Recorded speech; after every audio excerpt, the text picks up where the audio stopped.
देखिए, मकाम हासिल करने तक की जर्नी काफ़ी मैं कहूँगी काफ़ी चैलेंजेस रही है, और एक महिला खिलाड़ी होने के नाते और भी ज़्यादा चैलेंजेस रही है, क्योंकि जिस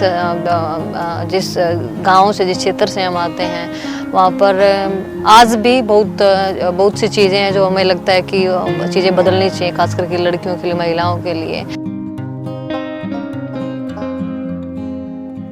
तो ऐसे क्षेत्र से निकलना और इस मुकाम तक पहुंचना डेफिनेटली एक काफ़ी संघर्ष रहा है।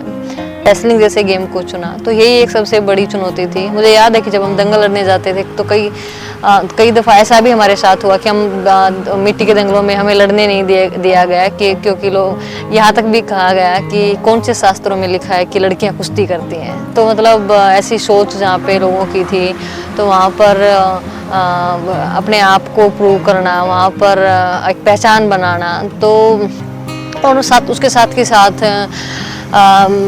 कि इनसे शादी कौन करेगा, लड़कियां हैं, शॉर्ट्स पहनना, हमारे हेयर्स हम मतलब बिल्कुल छोटे छोटे बाल रखते थे लड़कों की तरह। तो ये सारी चीज़ें थी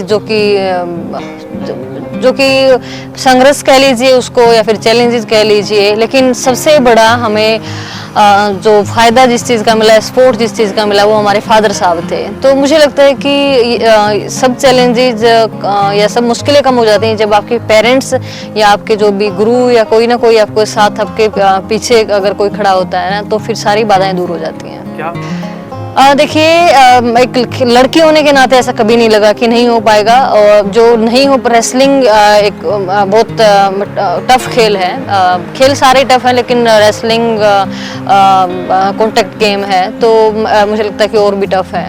और जिस तरह से हमारी ट्रेनिंग रही, हमने लड़कों के साथ हमेशा ट्रेनिंग की, तो वहाँ पर कई बार तो क्या हर रोज़ ऐसा लगता था कि नहीं हो पाएगा, कि मतलब कैसे हर दिन ऐसा लगता था। लेकिन हाँ, हमारा डिसिप्लिन ऐसा था, हम लड़कियां थी, और क्योंकि हम घर छोड़ के कहीं जा नहीं सकते थे, और हमारे पिता हमारे कोच थे, तो ये भी हमें उस चीज़ का, जैसे कि फिल्म में भी दिखाया गया बापू हानिकारक, तो बापू हानिकारक होना हमारे लिए फायदेमंद हुए।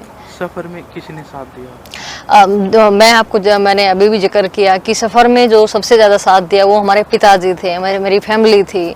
और उसके बाद तो जैसे जैसे मंजिल की तरफ बढ़ते गए, कारवां बढ़ता गया, वो बात हुई। लेकिन जो जिन्होंने एक्चुअल में सपोर्ट किया वो हमारे फादर थे। उन्होंने कभी हमें लड़कियां लड़के ऐसा कभी समझा ही नहीं। उन्होंने मतलब हमें शेर की तरह पाला है, और उन्होंने कभी हमें किसी चीज़ से डरना नहीं सिखाया। उन्होंने कभी हमें किसी चीज़ के लिए अगर कुछ भी गलत है तो वहाँ हमें झुकना नहीं है। तो उनकी जो बातें वो आज भी हमें वो आज भी हमें इतना ही प्रेरित करते हैं।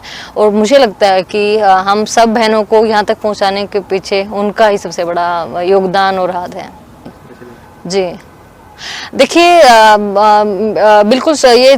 हमारा देश पुरुष प्रधान देश है, तो इसमें बिल्कुल महिलाओं की हर क्षेत्र में भागीदारी को कम माना जाता है, आंका जाता है। लेकिन अभी धीरे धीरे समय बदल रहा है। महिलाएं, लड़कियां हर क्षेत्र में बहुत बेहतरीन कार्य कर रही हैं, देश का नाम रोशन कर रही हैं। तो धीरे धीरे लोगों की सोच, समाज बदल रहा है, लेकिन अभी भी बहुत कुछ बदलने की ज़रूरत है।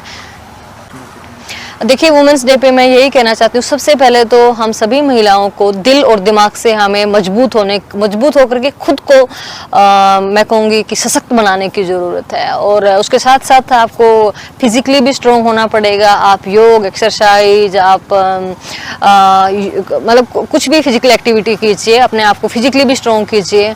और मुझे लगता है कि दूसरा कि महिलाओं को, चाहे वो गवर्नमेंट क्षेत्र हो या फिर प्राइवेट क्षेत्र हो, तो वहाँ पर महिलाओं को ज़्यादा से ज़्यादा रोजगार दिया जाए, उनकी शिक्षा के ऊपर जोर दिया जाए। तो मुझे लगता है कि जब ये सब चीज़ें पूरा समाज, सभी लोग हम मिलकर के इसके ऊपर काम करेंगे, महिलाओं को उनके समानता का अधिकार दिया जाए, उनको पुरुषों से किसी भी तरह से कम नहीं आंका जाना चाहिए। तो मुझे लगता है कि जब ये सारी चीज़ें मिलकर, सभी लोग एक साथ मिलकर के इस चीज़ को अगर हम देखेंगे और महिलाओं को सशक्त करने की को बनाने की कोशिश करेंगे, तो मुझे लगता है कि एक दिन हम जरूर सफल होंगे।